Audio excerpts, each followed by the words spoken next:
Bien, buenas tardes hermanos, qué bueno es verles aquí en la casa del Señor. Les invito por favor, abran sus Biblias, primera carta a los Corintios capítulo 9.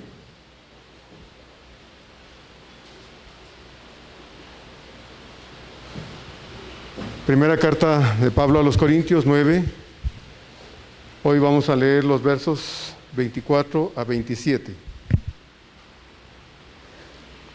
Primera carta de Pablo a los Corintios 9, 24 a 27. Voy a leer desde el verso 15 y cuando llegue al verso 24 me acompaña usted con fuerza y en su lugar leyendo los últimos versículos hasta el verso 27, por favor. Dice así la palabra de Dios: pero yo de nada de esto me he aprovechado, y tampoco he escrito esto para que se haga así conmigo, porque prefiero morir antes que nadie desvanezca esta mi gloria. Pues si anuncio el Evangelio, no tengo por qué gloriarme, porque me es impuesta necesidad, y ay de mí si no anunciar el Evangelio. Por lo cual, si lo hago de buena voluntad, recompensa tendré, pero si de mala voluntad, la comisión me ha sido encomendada. ¿Cuál pues es mi galardón? Que predicando el Evangelio, presente gratuitamente el Evangelio de Cristo, para no abusar de mi derecho en el Evangelio, por lo cual, siendo libre de todos, me he hecho siervo de todos para ganar a mayor número. Me he hecho a los judíos como a judío para ganar a los judíos, a los que están sujetos a la ley, aunque yo no esté sujeto a la ley, como sujeto a la ley para ganar a los que están sujetos a la ley, a los que están sin ley, como si yo estuviera sin ley, no estando yo sin la ley de Dios, sino bajo la ley de Cristo, para ganar a los que están sin ley. Me he hecho débil a los débiles, para ganar a los débiles. A todos me he hecho de todo, para que de todos modos salve a algunos. Y esto hago por causa del Evangelio, para hacerme copartícipe de él. Juntos, hermanos, ¿no sabéis que los que corren en el estadio, todos a la verdad corren, pero uno solo se lleva el premio? Corred de tal manera que lo obtengáis. Todo aquel que lucha, de todo se abstiene. Ellos a la verdad, para recibir una corona corruptible, pero nosotros una incorruptible. Así que yo de esta manera corro, no como a la aventura. De esta manera peleo, no como quien golpea el aire, sino que golpeo mi cuerpo y lo pongo en servidumbre, no sea que habiendo sido heraldo para otros, yo mismo venga a ser eliminado. Vamos a orar. Amado Dios, gracias por tu palabra, gracias porque de nuevo podemos leerla, Señor, y acercarnos a ella con un corazón dispuesto a escuchar.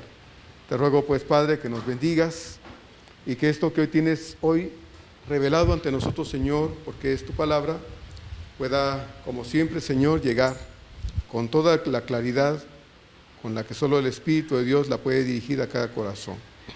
Te lo pedimos, Señor, muévenos, convéncenos, abre nuestro entendimiento, que podamos escuchar con atención. Te lo pedimos en el nombre de Cristo Jesús. Amén.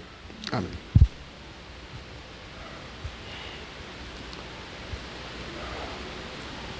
Sin duda alguna que Dios anhela para cada hijo suyo una vida espiritual sana, sólida y fructífera, pero el que esto pase en cada uno de nosotros no depende del todo de Dios, porque cada uno de nosotros debemos también responsablemente hacer lo que nos corresponde para que podamos llegar a ser los cristianos maduros y fructíferos que sin duda todos queremos ser de acuerdo a la voluntad de Dios. El tema de este día, hermanos, es: nuestra madurez espiritual no es opcional. Nuestra madurez espiritual no es opcional. Recordaba, y está en el internet, si usted lo quiere buscar, es una historia muy bonita. En 1968, cuando se celebraron los Juegos Olímpicos aquí en México, en particular en la competencia de maratón, hubo un corredor de Tanzania, un hombre llamado John Stephen, que fue el último en llegar a la meta. Según leía, parece que había sufrido una fractura tiempo atrás y no se había recuperado del todo, pero aún así vino aquí a México para poder competir. La maratón era, en este caso, una de las competencias de más soporte. Y bueno, la carrera había concluido ya, hacía más de una hora que había llegado, se suponía, bueno, el que había ganado prácticamente el primer lugar de la maratón, hacía más de una hora que había llegado. Y bueno, se supo que había uno que venía rezagado y decidieron esperarlo. Y finalmente llegó. Iba cojeando, caminaba, se paraba, avanzaba. Y cuando entró al estadio, empezó a correr. Iba cojeando, se veía ahí, se ve como iba cojeando con unas vendas en una de las piernas. Y al fin pasó la meta. Y usted dirá, pues qué cosa, ¿verdad? Que más de casi hora y media después llega, el último. Y bueno, lo entrevistaron. Y le preguntaron, ¿por qué decidió seguir corriendo si pues ya era el último? Ya se había hecho hasta de noche. ¿Y por qué no abandonó? Si ya no había posibilidades de nada. Y la respuesta de este hombre fue, mi país me envió aquí 5,000 millas, no solo a iniciar una carrera, me envió 5,000 millas aquí para terminar. Y esa respuesta de este hombre, John Stephen, se hizo muy popular. Y al leerla, hermanos, y leer el texto que hoy tenemos,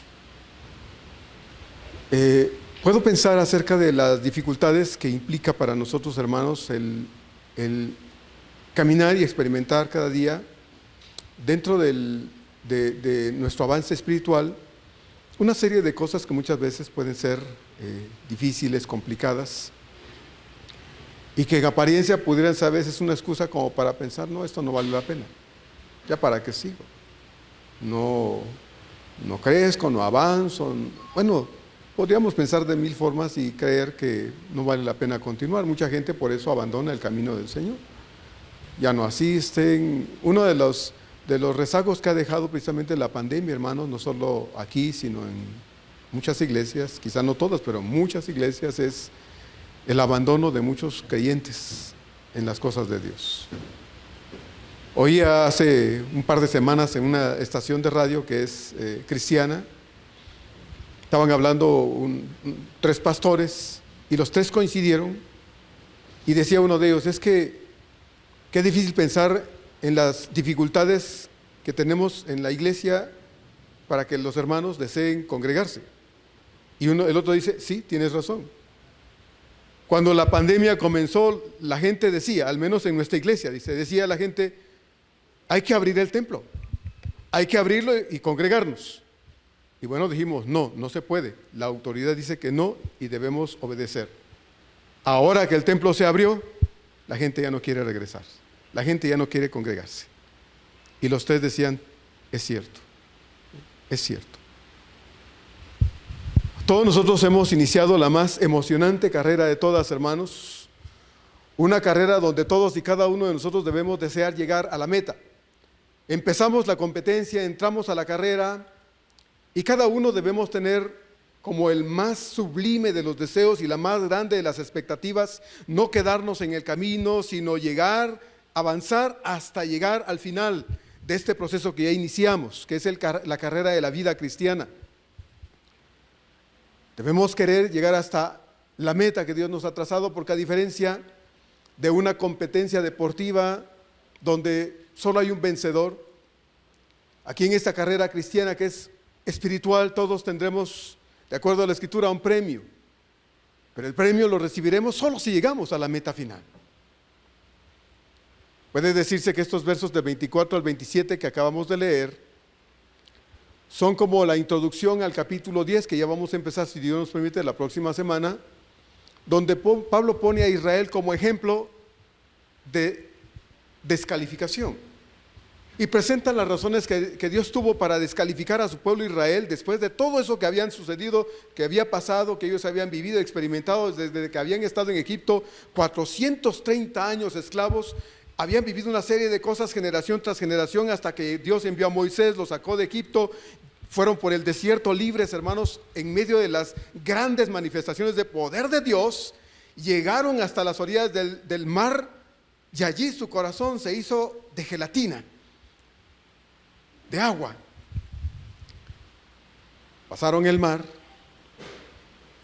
y vieron el poder de Dios de una forma extraordinaria, y cuando fue el momento de creerle a Dios, dudaron, no le creyeron.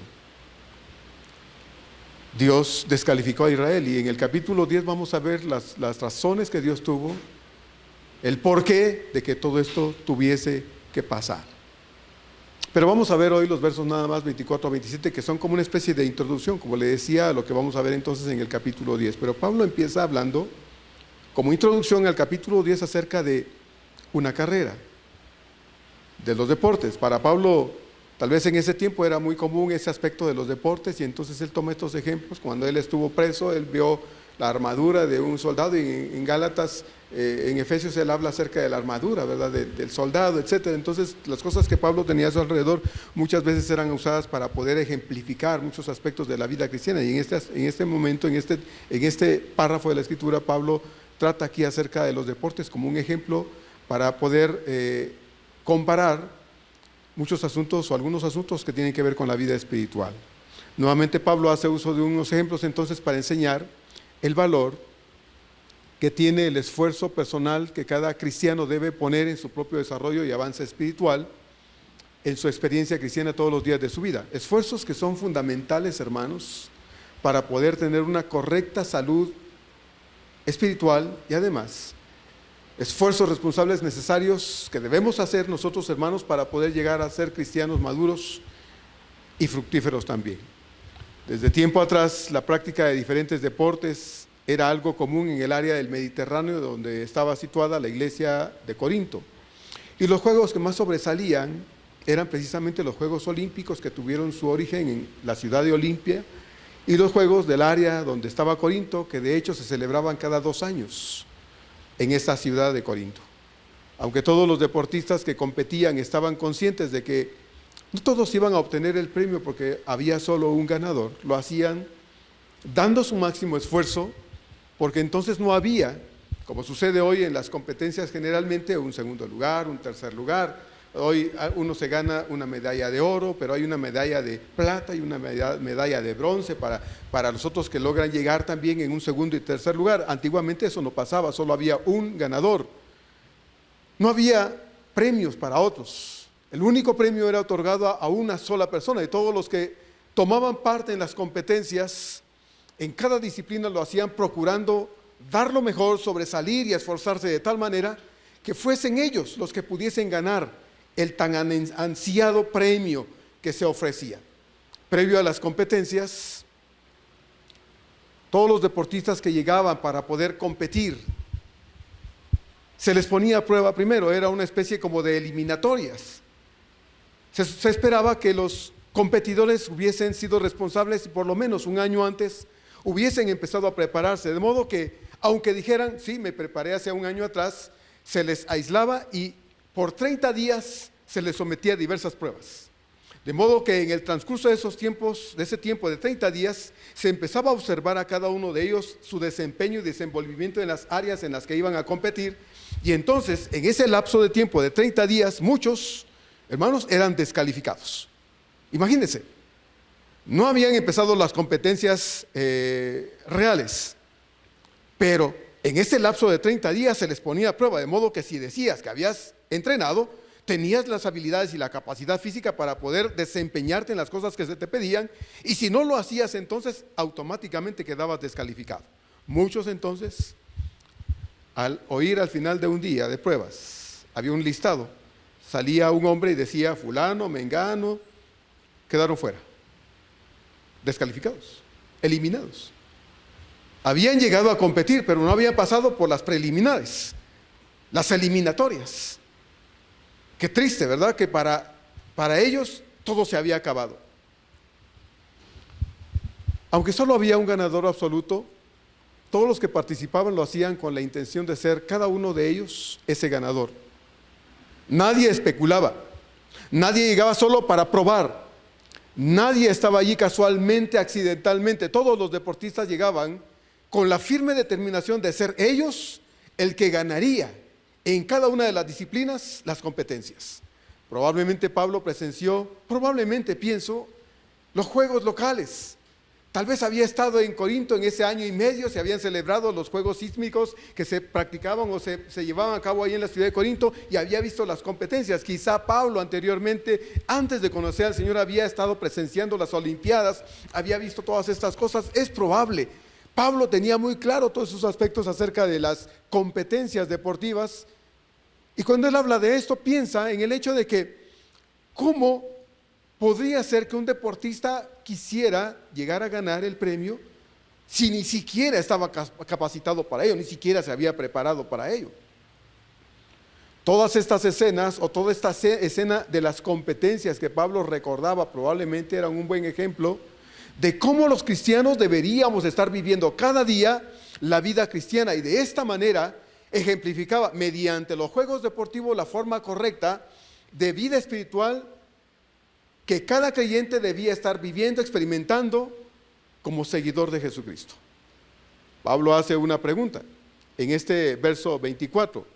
Hace una pregunta a la cual naturalmente los creyentes corintios pues sabían la respuesta. Pablo pregunta: ¿no sabéis que los que corren en el estadio todos a la verdad corren, pero uno solo se lleva el premio? La respuesta era un sí. Sí sabían que aunque eran muchos los competidores, había solo un ganador. Y Pablo, tratando de motivar a la iglesia, les ordena que ellos también deberían ser capaces de avanzar en el desarrollo de su fe con la misma determinación que esos deportistas llevaban cuando se oponían o cuando competían entre sí, aunque sabían que solo uno ganaría. Igualmente, todos se esforzaban porque todos querían ser ese ganador. Por eso al final de este verso 24 les dice con tono de mandato: corran entonces ustedes de tal manera que también ustedes obtengan el premio. Cada uno de nosotros estamos, hermanos, en una carrera. Eso es lo que Pablo está diciendo aquí, una carrera, pero esta carrera es espiritual. Esta carrera es nuestra comunión con Cristo. Una comunión que se debe vivir todos los días. No es de cada 8 días, no es de cada 15 días, ni de allá cuando me acuerdo o cuando se me ocurre. No, es de todos los días esta comunión. Esta carrera es la manera como usted y yo estamos viviendo experimentalmente nuestra fe cada día. Esta carrera es la forma como estamos procurando nuestro propio crecimiento espiritual cada día. Esta carrera es la forma como intencional y deliberadamente usted y yo decidimos caminar y seguir a Jesús todos los días. Esta carrera es la forma responsable y preocupada de cumplir voluntaria y conscientemente con nuestro papel de ser luz y ser sal en un mundo que no quiere nada con Dios, en donde Dios nos puso para brillar y para dar sabor. Esa es la carrera cristiana, la que dice el escritor aquí, Pablo, que estamos compitiendo, en la que estamos involucrados. Nadie nos inscribió a la fuerza. Nadie nos dijo que debíamos estar aquí contra nuestra voluntad, a menos que alguien lo hayan forzado, le hayan puesto una pistola, le hayan forzado de alguna manera, pues está aquí y dice: pues pastor, a mí me obligaron y aquí estoy, ni modo, ¿qué me queda de otra? Pues no tengo de otra. Pues si así fuera, mire, mejor levántese y váyase. Sería mucho mejor, ¿verdad? Uno puede hacer muchas cosas forzadas. Usted se puede levantar todos los días a trabajar y va, como el chavo, ¿se acuerda? Cuando iba pataleando a ir como el chavo pataleando así, tirando manazos para todos lados porque va en contra de su voluntad a trabajar, pero va a trabajar. ¿Pueden los niños ir a la escuela a fuerza? Pues sí, ¿verdad? Hay niños que se agarran de todo lo que va a su paso, se van agarrando hasta que los arrancan y los sacan y se los llevan y los dejan en la escuela. Hay novios que se casan a la fuerza, ¿verdad? No quería, pero pues ya ni modo. Pero mi hermano, en esto no se puede, no se debe. Si alguno dijera: pastor, yo estoy aquí a la fuerza, como le dije, sería mejor levantarse y decir: pues con permiso, e irse. Leí en la semana en el libro de los jueces, cuando Gedeón va a pelear contra los madianitas. Usted conoce ese texto de la escritura. y hace pregonar y viene un montón de gente, más de 20,000 hombres acompañan a Gedeón, y Dios le dice a Gedeón: Gedeón, es mucho el pueblo que viene contigo, no sea que digan mi mano me ha librado. Haz pregonar entre el pueblo. Los que tengan miedo, devuélvanse y váyanse. Y se devolvieron miles de hombres. Y dice el Señor: todavía son muchos, Gedeón, llévalos al río. Y le dice que cómo debe escoger. Y de esos a los que Dios le dice que debe llevarlos a la guerra, quedan solo 300. De esos 10,000 solo quedan 300 hombres. Y con esos 300 hombres Dios desbarata a miles de soldados. Pienso, bueno, ¿tiene usted miedo? ¿Usted no está seguro de que realmente esté aquí por convencimiento? Bueno, quédese y oiga, y quizá al final usted pueda decir: bueno, ahora sí quiero caminar porque quiero, deseo hacer esto porque quiero, deseo participar en esto porque quiero.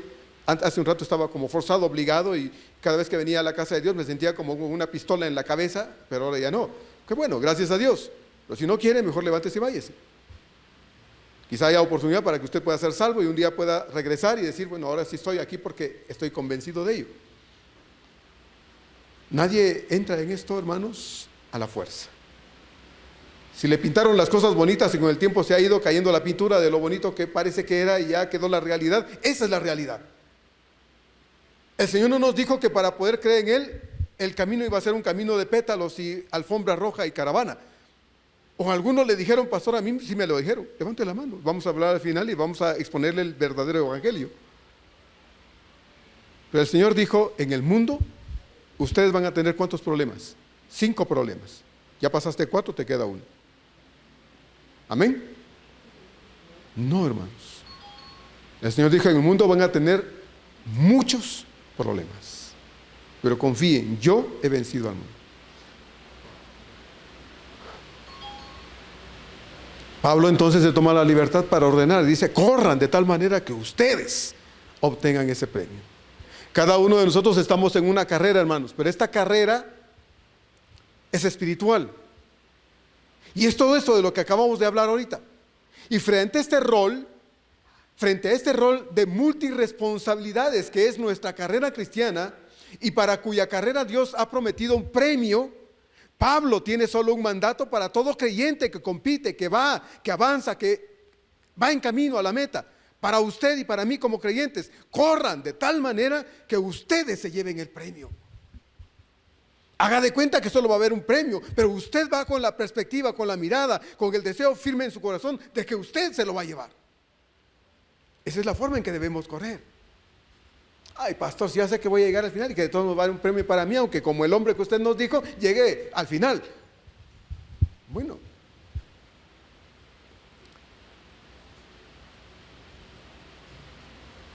no se puede correr una carrera que no se quiere correr. ¿Está de acuerdo? Hace años a mí me inscribieron en una carrera. Yo trabajaba en el día e iba a la universidad en la noche. Y hubo una competencia y dijeron: vamos a inscribir a todos los varones de esta empresa. Y entre ellos iba yo. Dije: pues, ¿qué voy a hacer? ¿Le reclamo a mi jefe? ¿Me van a echar? Dije: bueno, pues ya ni modo, ¿no? Estaba muy joven, así es que empecé a entrenar. Iba de poquito en poquito hasta que empecé ya a correr grandes distancias. La competencia iba a ser de 15 kilómetros. No iba a ser muy grande la competencia, muy larga.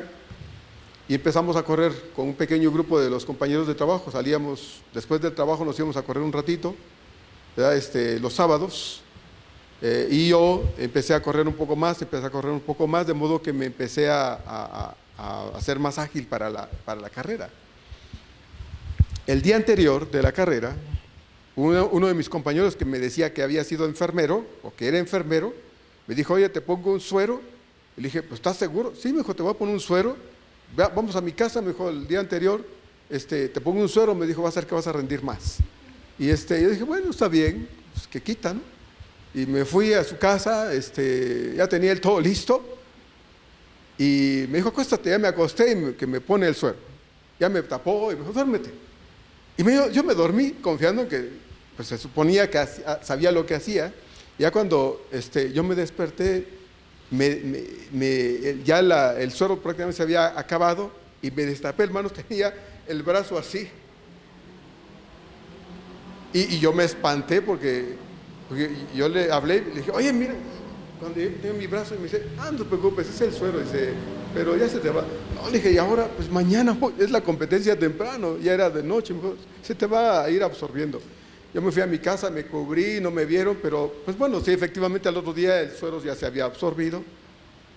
Y en la carrera, hermanos, yo iba muy emocionado porque me había preparado bien, había corrido mucho y yo tenía todo el ánimo si no de ganar, por lo menos de alcanzar un buen lugar en esa competencia. En el camino me lastimó un zapato, me dolió un pie, me dolió la pestaña, de todo me pasó. Y llegó un momento en que ya no pude correr porque un pie me empezó a doler.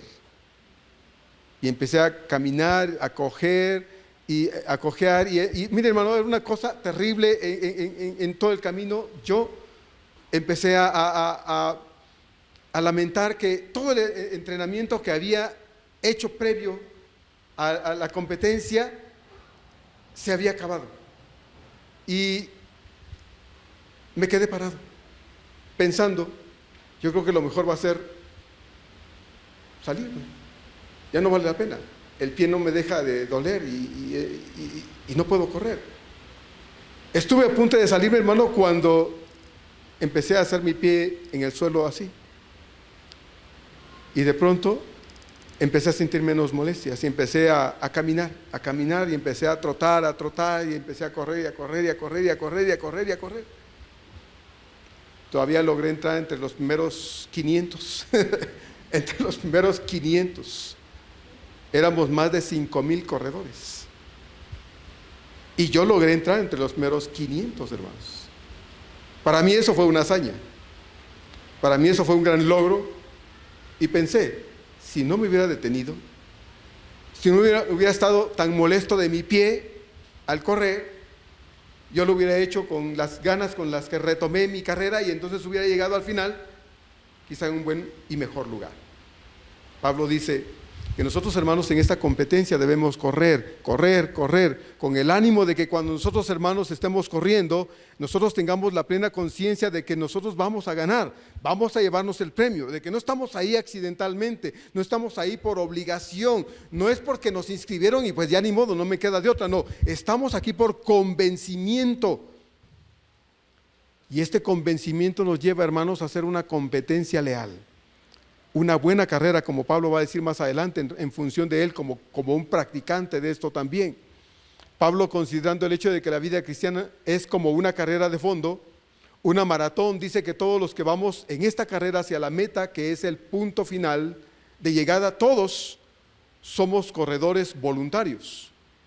Porque no podemos pretender correr una carrera obligadamente.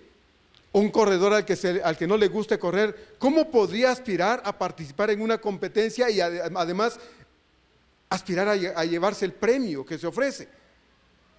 Por ejemplo, que no fueron buenos deportistas, pero quieren que sus hijos lo sean. Y los meten al fútbol, y los meten al básquetbol, y los meten a la natación, y los meten a esto y al otro, y los hijos no dan una. No dan una porque no quieren, porque no les gusta. Es gusto del papá, es gusto de la mamá, pero no suyo. Y entonces, pues por muy grande que esté el balón, nunca le atinan. Ve el agua y ya se siente que está oxidándose porque no le gusta meterse al agua. Lo que sea que lo pongan a hacer, dice, no quiero, y no les gusta y no dan una. En muchos casos son los niños el conflicto y en otros los padres. La carrera que nosotros estamos corriendo, hermanos, es una carrera de fondo, una maratón. Pablo dice que todos los que vamos en esta carrera hacia la meta, que es el punto final de llegada, todos somos corredores voluntarios, corredores vocacionales, corredores que sí quieren correr, que desean hacerlo, porque de manera convencida, voluntaria y sincera, todos hemos entrado por la fe en Cristo a esta competencia donde, a diferencia de las carreras reales, aquí, hermanos, todos nosotros que vamos hacia la meta en Cristo, todos vamos a recibir un premio.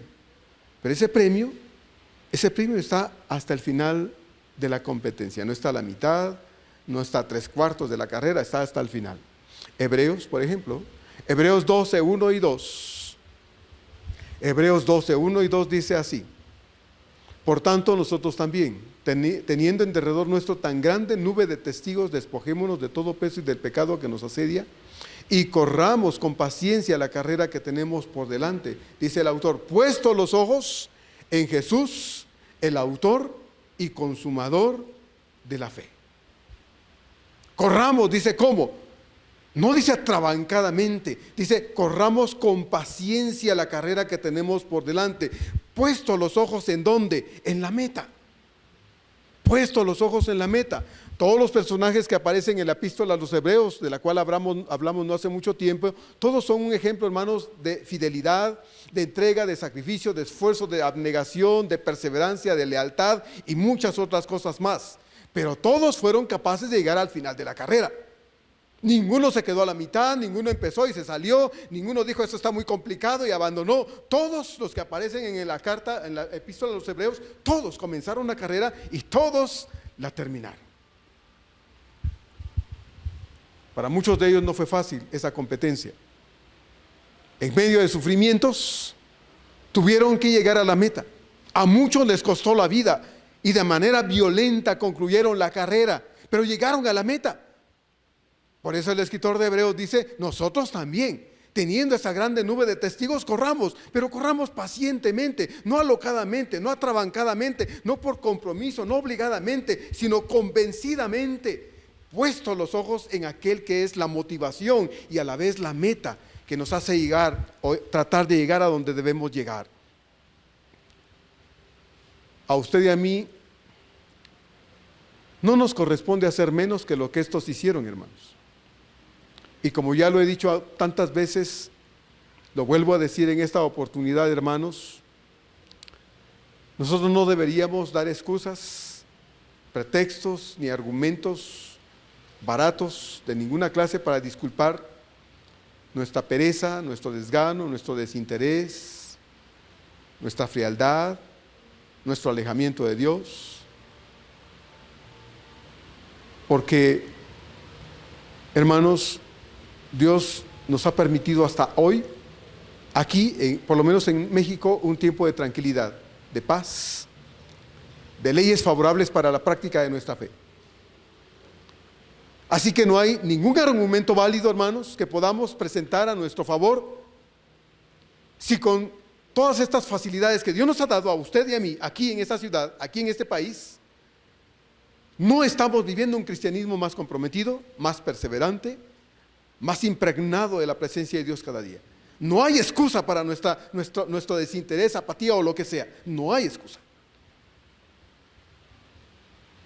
Nos han pedido orar y algunos han puesto en el chat de la iglesia a orar por un intento. Ahí, alguien está ahí en la Cámara de Diputados, un personaje que tiene un conflicto consigo mismo porque dice que no es lo que es.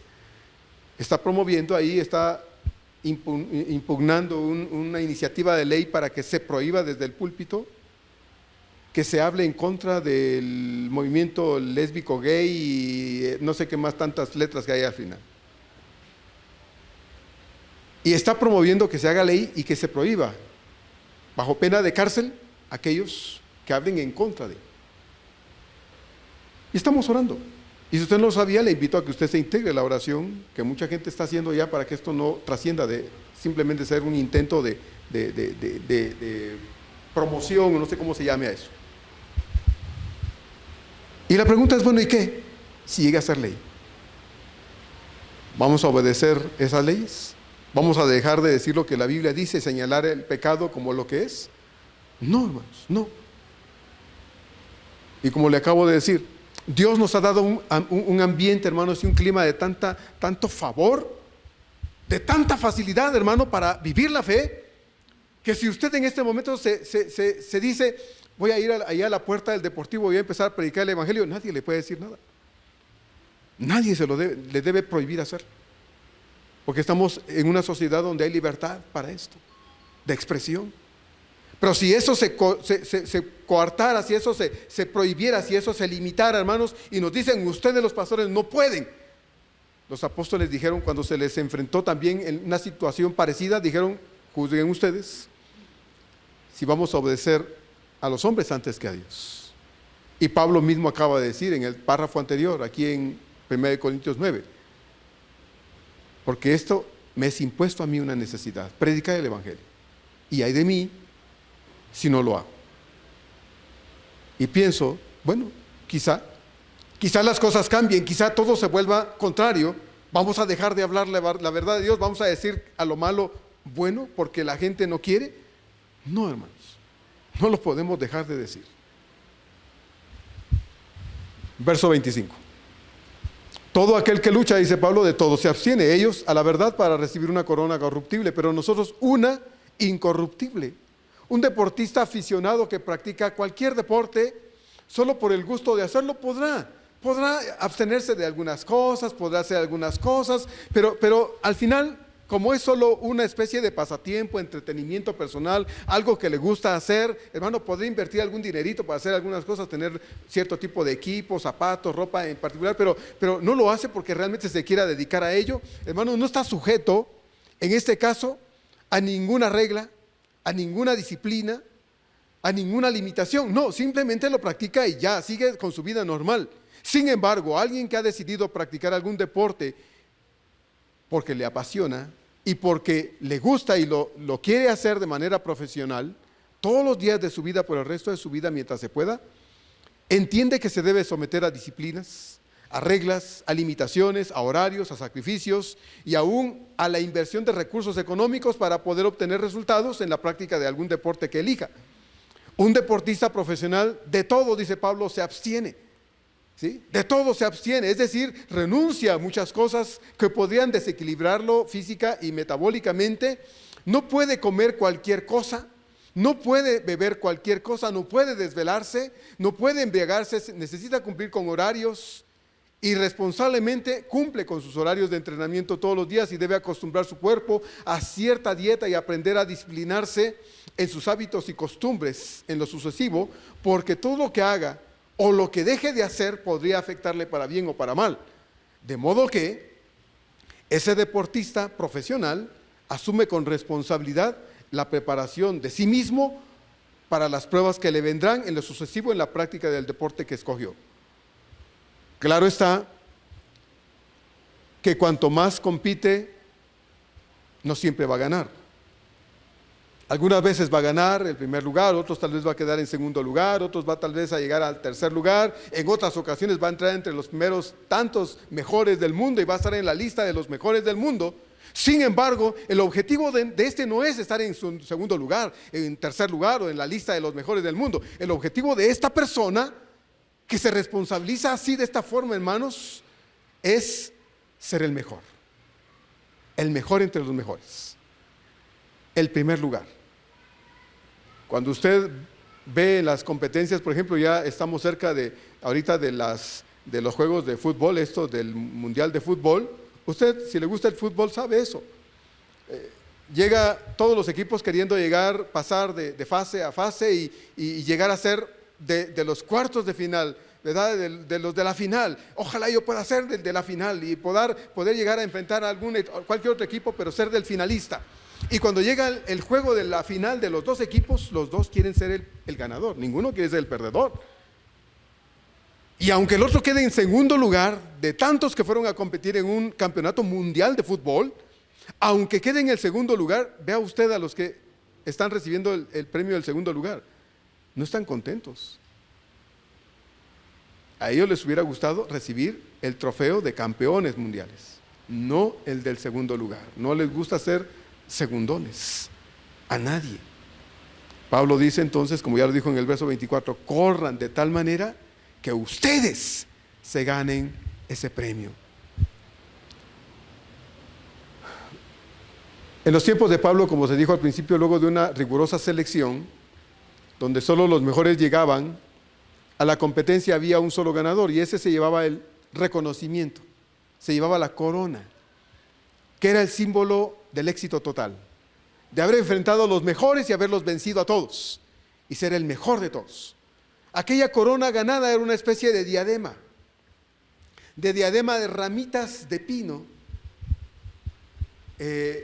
entrenzadas unas con otras, de modo que eso formaba una especie de diadema, y eso es lo que se le ponía en la cabeza al vencedor. Al ponérsela, ese hombre se sentía obviamente orgulloso, ¿verdad?, de haber hecho su mejor esfuerzo y de haber vencido a todos y ser el mejor de todos. Era un símbolo nada más, porque aquella corona pues obviamente se marchitaría con el paso de los días y llegaría el momento en que no serviría para nada. La palabra lucha que Pablo emplea aquí en este verso número 25, cuando dice todo aquel que lucha, la palabra lucha que Pablo utiliza aquí en este verso 25 no solo indica un deporte.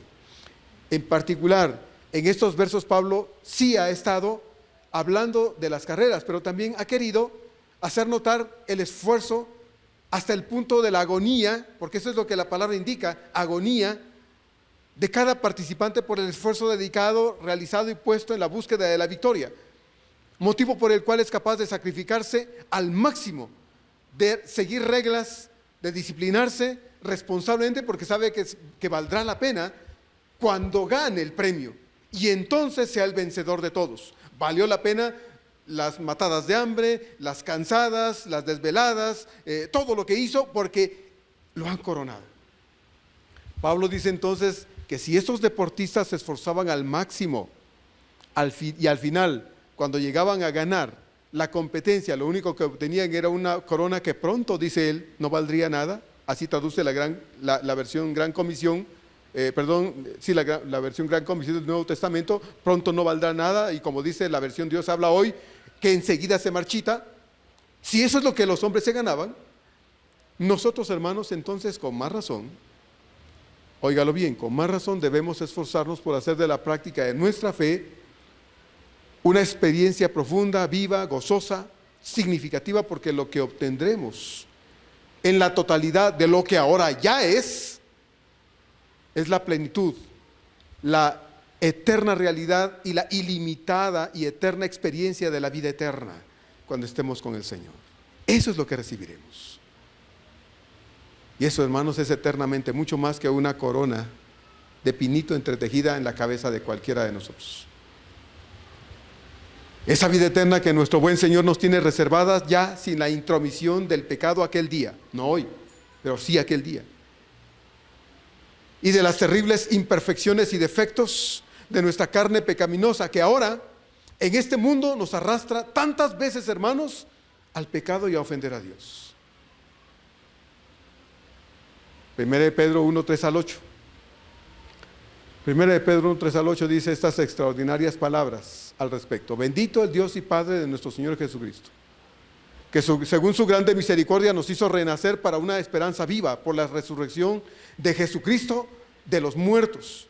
Luego dice, para una herencia, fíjese cómo dice, incorruptible, es decir, que no se destruye nunca, incontaminada, es decir, que no se deteriora, e inmarcesible, es decir, que no se marchita jamás. Reservada, dice Pedro aquí, en los cielos para vosotros, que sois guardados por el poder de Dios mediante la fe para alcanzar la salvación que está preparada para ser manifestada en el tiempo postrero. No es que usted y yo no tengamos la salvación aquí, hermanos, y ya la tenemos. Ya hemos sido salvos, esa es la promesa de Dios, y Dios no miente. El que cree en mí, dice el Señor, tiene vida eterna.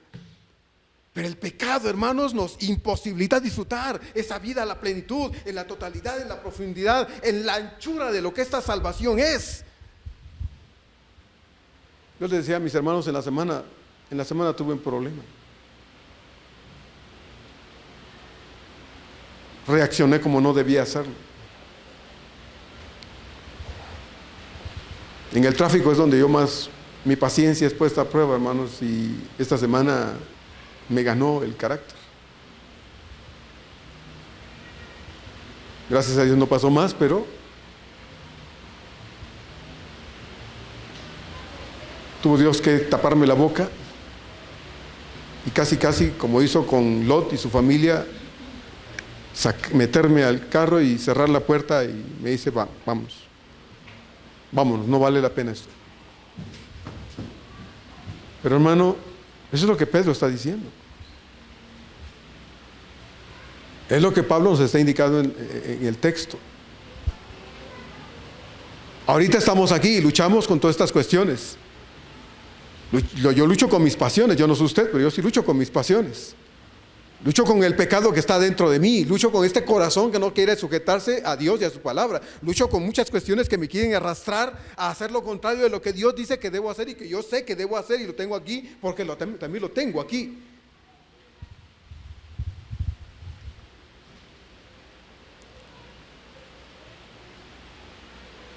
Por eso dice Pedro, en los versos siguientes, estamos en 1 Pedro 1, 3 al 8, en lo cual vosotros os alegráis, aunque ahora por un poco de tiempo, si es necesario, tengáis que ser afligidos en diversas pruebas, para que sometida a prueba vuestra fe, mucho más preciosa que el oro, el cual, aunque perecedero se prueba con fuego, sea hallada en alabanza, gloria y honra cuando sea manifestado Jesucristo, a quien amáis sin haberlo visto, en quien creyendo, aunque ahora no lo veáis, os alegráis con gozo inefable y glorioso. Y Pedro termina diciendo, obteniendo el fin de vuestra fe, que es la salvación de vuestras almas. Hermano, usted y yo somos salvos ya. Eso nadie lo debe dudar. Pero esta salvación no la podemos disfrutar como quisiéramos a causa del pecado. Ya nos ha sido otorgada una salvación tan grande. Así dice Hebreos 2:3. Y aunque esta salvación ya es nuestra porque el Señor nos lo dice en su palabra, y Él, hermanos, no es hombre para que diga una cosa hoy y haga otra mañana, no podemos disfrutarla en la profundidad, en la amplitud y en toda su magnificencia, porque el pecado aún sigue, hermanos, estorbándonos. Y tendrá que ser hasta aquel día, cuando ya sea por medio de la muerte, que puede llegar en cualquier momento a nosotros, hermanos, o que el Señor regrese y nos halle, estemos vivos y nos vayamos con Él y seamos transformados en las nubes. Entonces, hermanos, tendremos ya a un lado la lucha con el pecado. Ya el pecado ya no tendrá nada que ver con nosotros cuando estemos con el Señor. Y entonces la vida eterna será disfrutada, hermano, en todo lo que esta vida eterna es para nosotros. Entonces, hermoso, delicioso, precioso, impactante que es, pero que el pecado nos limita a disfrutar.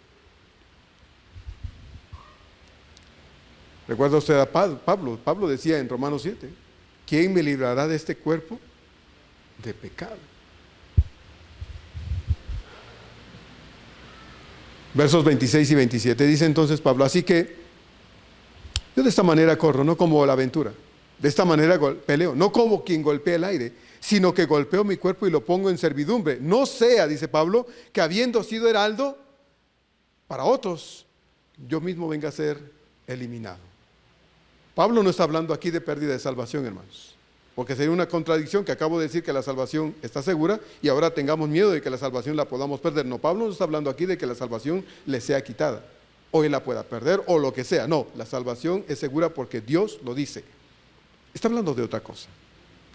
Pablo mismo se considera un corredor de la misma carrera que todo cristiano. Él no está exento, no está fuera de esto, no está excluido de esta forma de vida cristiana. Aquí describe muy brevemente cómo es que él vive su propia vida cristiana. No corro, dice, yo corro, pero no lo hago a ciegas.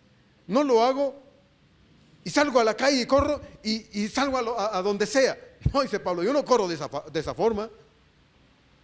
Cuando yo solía correr para mi entrenamiento en esta competencia, hermano, yo sabía dónde iba a empezar a correr y a dónde iba a llegar. Todos los días que salía a correr, yo sabía de dónde iba a salir corriendo y a dónde iba a llegar, y de regreso. Pablo dice, yo no salgo a correr y simplemente corro, y cuando voy por el camino y ¿dónde estoy? No sé, mejor me regreso. No, hermanos. Pablo mismo dice en Filipenses 3, 13 y 14. Hermanos, yo mismo no pretendo haberlo ya alcanzado, pero una cosa hago, olvidando ciertamente lo que queda atrás y extendiéndome a lo que está delante, prosigo, dice, al premio del llamamiento de Dios en Cristo Jesús. Prosigo a la meta, al premio del supremo llamamiento de Dios, dice, en Cristo Jesús. Prosigo. Toda competencia tiene sus obstáculos, hermanos, todas las competencias. Pero por eso mismo todo deportista se prepara, pensando los posibles obstáculos que pudiera llegar a presentarse en el camino. Sabe que donde va a ser la competencia, el clima, el terreno, etcétera. No va y dice, ay, yo no sabía que aquí era clima cálido y pues bueno, yo me preparé en clima frío. No, hermano, mire, todos los deportistas se preparan de manera responsable, particularmente aquellos profesionistas, deportistas profesionales que se dedican a eso. Tienen que invertir tiempo, van y ven dónde van a estar, dónde van a competir, cómo es el terreno, incluso si pueden, se van días antes, semanas antes, y van y entrenan en esos lugares porque lo que quieren hacer es estar a la altura de las circunstancias. Hermano, usted y yo no podemos decir, es que yo no sabía que la vida cristiana era así, y a mí nunca me dijeron nada de esto. No, si no se lo dijeron, ya lo debería saber. Ya lo debería saber, no hay excusa, hermano. No me puede salir a estas alturas del cristianismo con que es que yo soy un cristianito fragilito, pastor, a mí me debe hablar con ternurita, porque si me dice mi alma, así yo me desbarato. Por favor, por favor. Hay hermanos a los que no se les saluda y ya se desarmaron porque no se les saluda. Es que me saludó muy feo, pastor. Oiga, entonces, ¿qué quiere?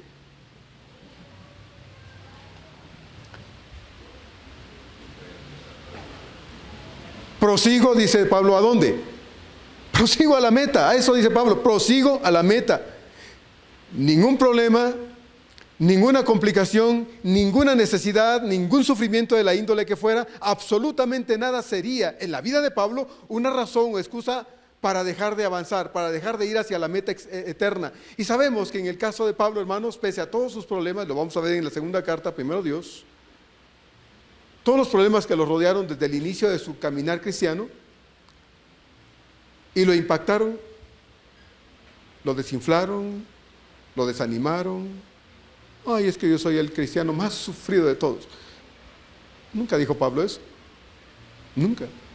Al contrario, la única vez en las Escrituras, en sus cartas, que registra que él le pidió algo a Dios, ¿se acuerda? Él le dijo a Dios, Señor, sáname. Dice, 3 veces pedí. Y 3 veces Dios me dijo que no. No, Pablo. Mi amor es todo lo que necesitas para estar bien y mi amor lo tienes. Así traduce la versión Dios habla hoy. Y Pablo dice entonces, bueno, ya que sé que Dios no me va a sanar, entonces me voy a gozar en mis malestares, en mis problemas, porque cuando soy débil, yo soy fuerte. Hermano, eso es lo que dice un cristiano consciente de que esto no es fácil. Hermano, voy a usar una frase muy mexicana para ustedes. Hermano, ser cristiano no es papita. ¿Me entendió, verdad? Si esto fuera papita, cualquiera iría en esto. Pero el Señor dijo, Mateo capítulo 7, y Él advirtió, haciendo la invitación, entren por la puerta estrecha. Porque ancha es la puerta, dice el Señor, y espacioso el camino que va a la perdición. ¿Y cuántos van ahí? Muchos van por ahí. Porque angosta es la puerta y muy estrecho el camino que lleva a la vida eterna. Y pocos, dijo el Señor, son los que van por ahí. No es para cualquiera, hermanos. Aunque la invitación se hace a todos, solo unos van por el camino. Y de esos, muchos dicen, esto no es para mí. Mejor me voy. Se dan la vuelta y se van. Pablo no estaba fingiendo una vida de sufrimiento. Pablo estaba sufriendo de verdad. Y aunque lo rodearon crisis todo el tiempo, hermanos, él no dejó de caminar y avanzar. Y el resultado, al final de esa vida tan llena de crisis, desde Hechos capítulo 9 hasta el capítulo 22 de Hechos, usted lo puede leer, hermano, vea la vida de Pablo. Le animo a que en la semana lea Hechos 9 hasta el capítulo 28. Vea cuánto le sucedió a Pablo y lea la segunda carta de Pablo, los capítulos 11 y 12. Vea cuántos sufrimientos atravesó Pablo. Nada de eso lo dejó tirado en el camino. Al final pudo decir esto, segunda de Timoteo 4, 6 al 8. Pablo pudo decir estas palabras: porque yo ya estoy para ser sacrificado y el tiempo de mi partida está cercano. He peleado, dice Pablo, la buena batalla. Y marque esas 2 palabras ahí en su Biblia: buena batalla. He peleado la buena batalla, he acabado, ¿qué dice Pablo? La carrera, he guardado la fe. Por lo demás, entonces, dice Pablo, me está guardada la corona de justicia, la cual me dará el Señor, el juez justo, en aquel día. Y mire lo que dice Pablo, y no solo a mí, sino a quienes más, sino a todos los que aman su venida. Como un corredor, Pablo no iba para allá y para acá. No, hermanos, no, Pablo no era, como dice un pastor por ahí ahora con la pandemia, que otros chamacos, ¿verdad?, que estuvieron ahora encerrados en la pandemia y no estaban acostumbrados a estar en la casa. Cuando los sacaban de la casa, dice, parecían los demonios de Tanzania, dice el hermano, para allá y para acá. No, dice, Pablo no salía a correr así, no estaba avanzando de esa forma. Pablo no avanzaba en la vida cristiana desordenadamente. Tenía orden Pablo, tenía disciplina. Pablo sabía exactamente dónde estaba la meta y hacia ella se dirigió con determinación, con perseverancia, con gozo y convicción, y como un luchador no daba golpes indiscriminadamente en todas direcciones, como porque sabía a dónde golpear y a quién golpear. A mí me gusta ver un poco el box. Y usted, que tal vez pueda ver una pelea de box, ve que los boxeadores están tratando de guardar, ¿verdad? Y tiran a veces golpes y pegan al aire, pero es porque el otro se quitó. Pero usted no ve a un boxeador que sale con los ojos cerrados y empieza a dar trancazos por todos lados. No, el boxeador sabe quién es su oponente y guarda sus fuerzas y pega con todas las ganas cuando sabe que puede dañar. Pablo dice, yo no golpeo al aire. Yo no golpeo al aire. Yo no soy un boxeador perdiendo el tiempo, peleando, dando golpes al aire. No. Lo primero que él golpeaba, dice, era a sí mismo. Golpeó mi cuerpo. Es decir, que Pablo asumía para sí mismo una vida de disciplina y autocontrol frente a todas las exigencias de su cuerpo, porque, hermanos, no está hablando aquí de flagelarse, como hacían los monjes en la Edad Media, que se apartaron, se fueron allá a vivir una vida solitaria y se golpeaban pensando que eso purificaba su espíritu. Absurdamente pensaron eso y jamás eso fue realidad, ni es realidad, ni puede ser real. Pablo dice, yo no estoy hablando de flagelarme, estoy hablando de autocontrol, estoy hablando de autodisciplina, estoy hablando de enseñarme a mí mismo lo que es bueno y lo que no es bueno, de enseñarle a Dios, mostrarle a Dios a través de mi vida de obediencia y de sujeción a Él, que yo le amo, respeto y que quiero honrarlo. Eso es, cuando dice Pablo, golpeo mi cuerpo. Hay gente que ha asumido para sí mismo aquella frase que dice, al cuerpo lo que pida. ¿Ha oído usted a gente diciendo eso? Al cuerpo lo que pida. Bueno, estas personas piensan así porque no conocen al Señor, no conocen a Cristo.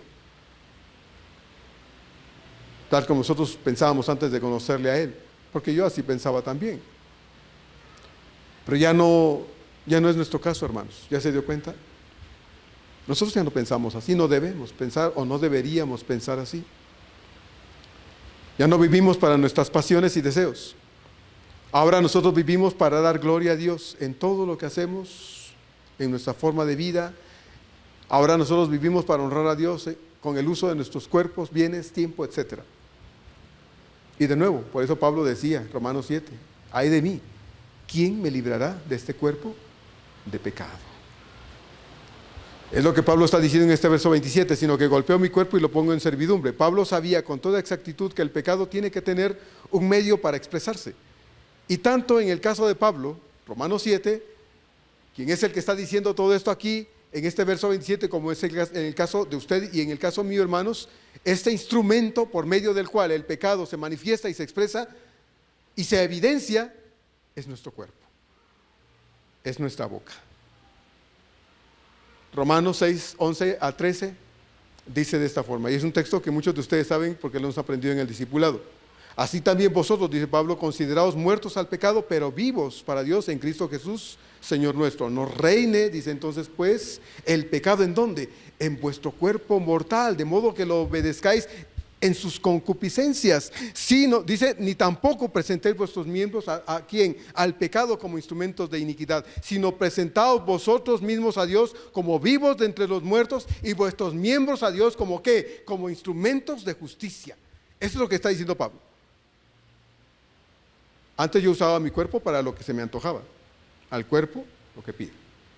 Pero hoy ya no, hoy ya no. Nuestro Señor también dijo esto en Mateo 7, 16 al 20. Por sus frutos los conoceréis. ¿Acaso se recogen uvas de los espinos o higos de los abrojos? Así todo buen árbol da buenos frutos, pero el árbol malo da frutos malos.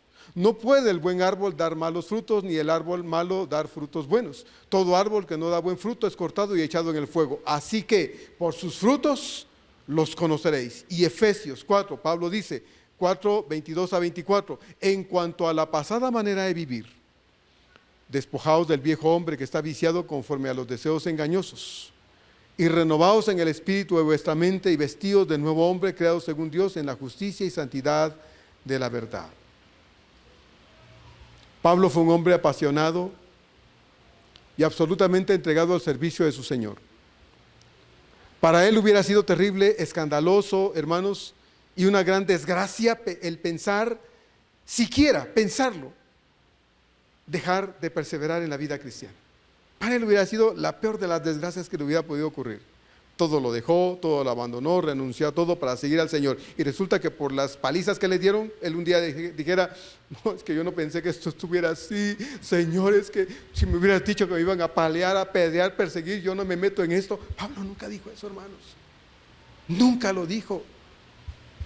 Entonces hubiera sido una desgracia para Pablo pensar dejar de perseverar en la vida espiritual y descuidar irresponsablemente su propia vida espiritual.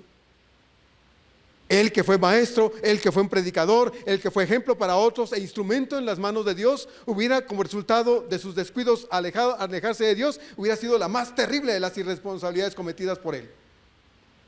Pero no fue así. No fue así. Eso hubiera sido para Pablo la peor desgracia que le hubiera ocurrido. Por eso él dice al final de este verso 27, no sea que habiendo sido heraldo para otros, yo mismo venga a ser eliminado. Hermanos, siendo él un ejemplo, un maestro, un modelo, alguien que imitaba al Señor y podía decir, como dice en el capítulo 11, verso 1, imítenme a mí como yo imito a Cristo.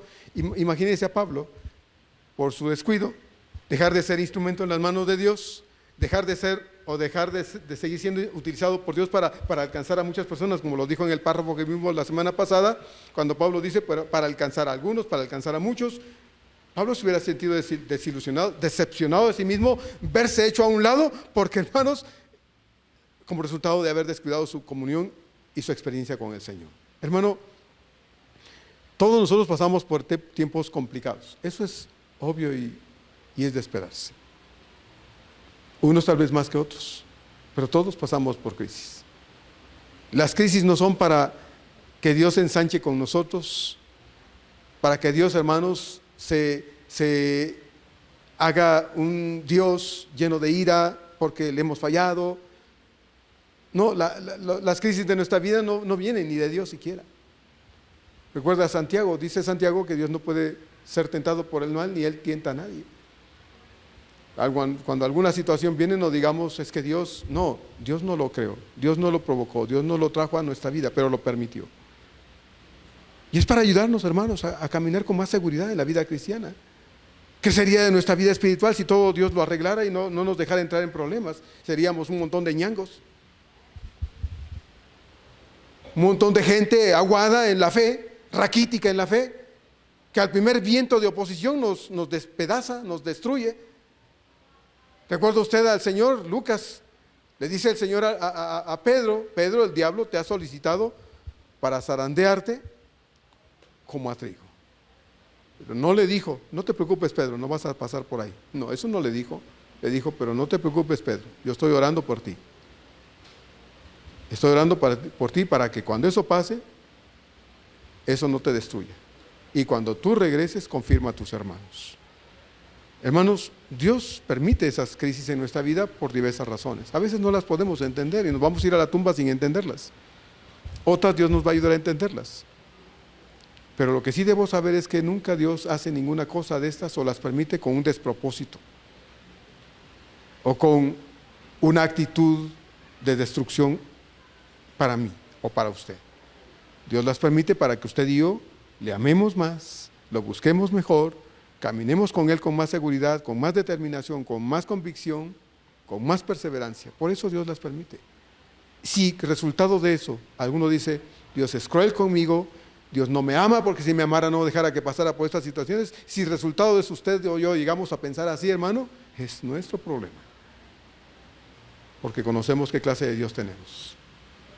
Si yo supiera que Dios es como el siervo aquel de Mateo 25 que le dijo, Señor, es que yo sabía que eres quien no hizo esto, quien no hizo el otro, eres cruel, razón habría.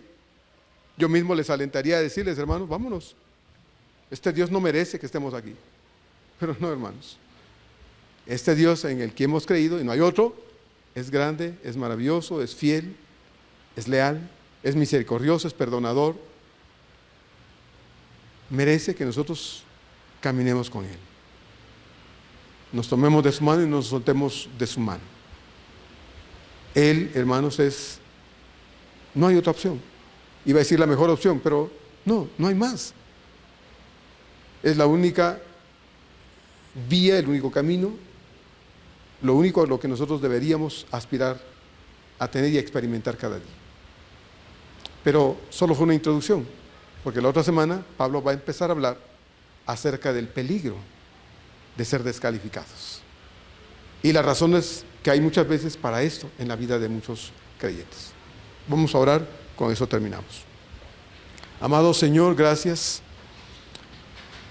porque en tu palabra, Padre, aprendemos que la descalificación de la cual Pablo habla aquí, Padre, no es quedar fuera de la vida eterna, sino más bien, Señor, de ser usados, de experimentar, Señor, la comunión contigo, de vivir una vida a plenitud, del servicio a ti, de una vida de consagración, en fin, de todo eso, Señor.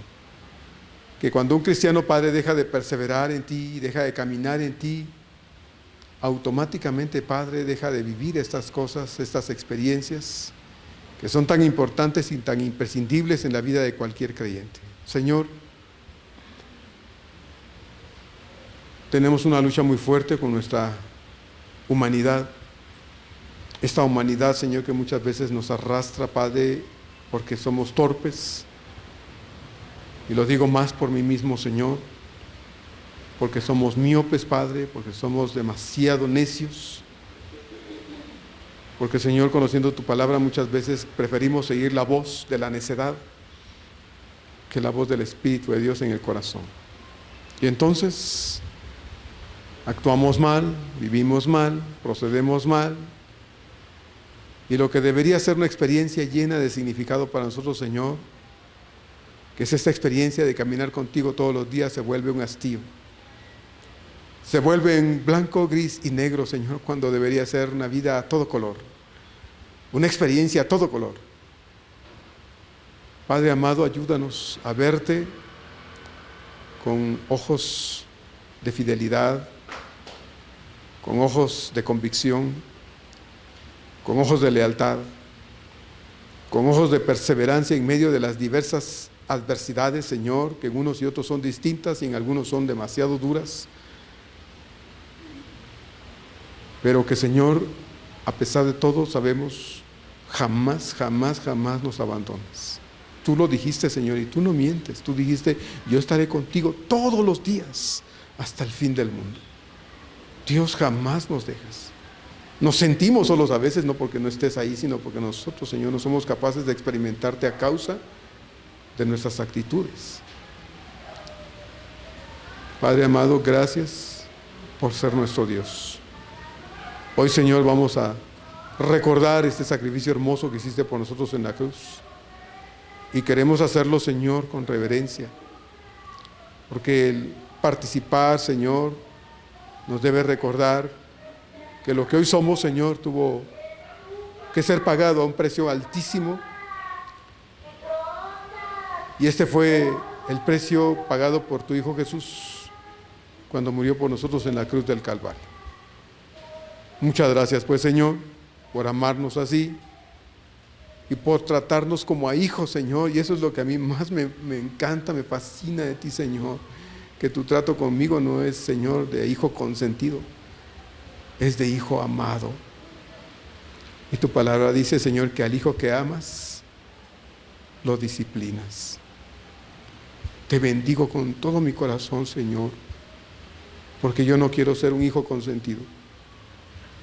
Yo quiero ser un hijo amado. Ayúdanos pues, Señor, para que en ese trato de hijo amado no nos endurezcamos, no nos enojemos, no nos fastidiemos, no nos amarguemos, no nos desencantemos del Padre Celestial. No, Señor, te lo ruego con todo mi corazón, que ninguno que hay aquí en este lugar, Señor, en ese trato de Dios a sus hijos amados, reaccione equivocadamente. Te lo pedimos de todo corazón para esta nueva semana, Señor, en el poderoso nombre de Cristo Jesús. Amén. Amén.